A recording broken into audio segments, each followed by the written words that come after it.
Welcome to New Mexico Black Rifle Operators Union. I'm your host, Sean.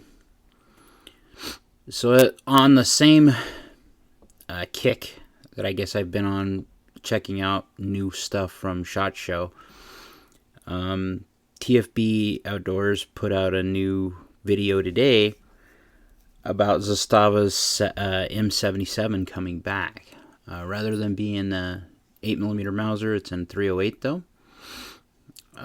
They've modified the normal M77. It's got a comb adjustment for the stock as well as a more padded stock. It also has gas adjustments for to tuning your ammunition, tuning the recoil to your ammunition, and for adverse settings. So it looks really cool. One of the things that the Zastava engineer was saying in the video was that one of their big hangups with bringing such a weapon back to the United States was the magazines. Magazines, if they were made in Serbia, would be economically expensive.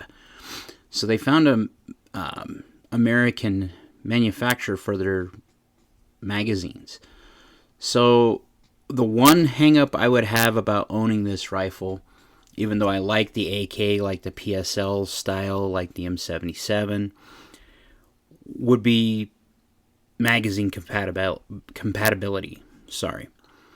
One of the reasons why I chose the PTR 91 as a kind of a SHF, shit hits the fan rifle, or a without rule of law rifle, is that magazines for it are a dime a dozen and they're everywhere. I found them in gun stores where they bought them just to have them, just to put on the shelves. And I've seen them get, like I said a few podcasts ago for the PTR, for the G3 style rifles, there was a point in time you could get them for $2.50, $1.50 a mag, and these were brand new at the time.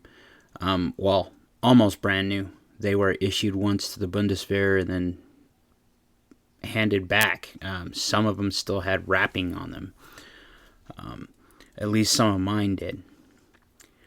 But the other thing I noticed with that rifle when James Reeves shoots it is that it, just like any other PSL, is going to be a recoil beast. There's no way around it. I would have been interested in a 8mm Mauser version of the rifle, just because I like the 8mm Mauser caliber.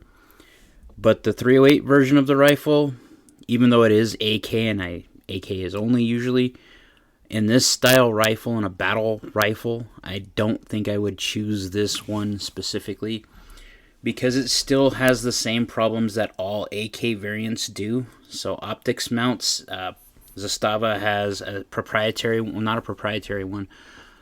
They're going to be manufacturing one specifically for this rifle, but it conforms to the Yugo pattern AKs. That's what Zastava is, basically. It's the old Yugo AK guys.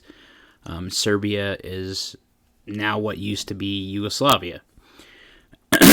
What's interesting about this is that they're still using the NPAP or OPAP style rifle receivers, so it's thicker receiver.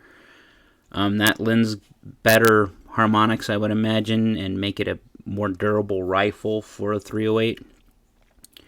I will say that just knowing the mechanics of an AK, that in a .308, this is probably going to be like a FAL on steroids. Meaning it's not going to be, it's going to kick a lot. It's going to be a lighter rifle, a lighter profiled barrel, chrome line barrel. It's a 20-inch barrel. So it can fill the role if you're so inclined to be a DMR with this weapon. It's just going to have some issues. Number one is, even with magazines made in the United States, the magazines are going to be expensive still. They look like they're metal, so they're not polymer magazines, so I'm guessing it's someone like Palmetto State Armory or Delton, Yeah, Delton, I think, is who makes mags. Some of them. DH mags makes mags. I'm sorry, metal mags. Someone's making their metal mags though for this, because just like all AKs are gonna have a toe on the front of them that you're gonna have to latch. Controls on this thing are basic AK, nothing special. So still's got the same safety selector. The gas tuning's done at the front, where the gas block meets the barrel. Nothing super spanky different about it. It's just an upsized AK, just like the PSL, just like the M77 was. But it could be damn sure make a good DMR. I don't know about a sniper rifle because I would have to see the groups from it. They say it'll take the best 308 rounds thrown at it, and it's tuned from 150 grain up to 180 grain, which is a good variety for the 308 caliber. We'll see. It's an interesting idea. It's everything that was old is new again. The M77 design isn't new, it's old. People requested it, so they started producing it again. If you're an AK guy, like I am, just another toy to put in the vault or to add to your collection to say you have a 308 AK, I'm good without it. Like, share, subscribe, be great.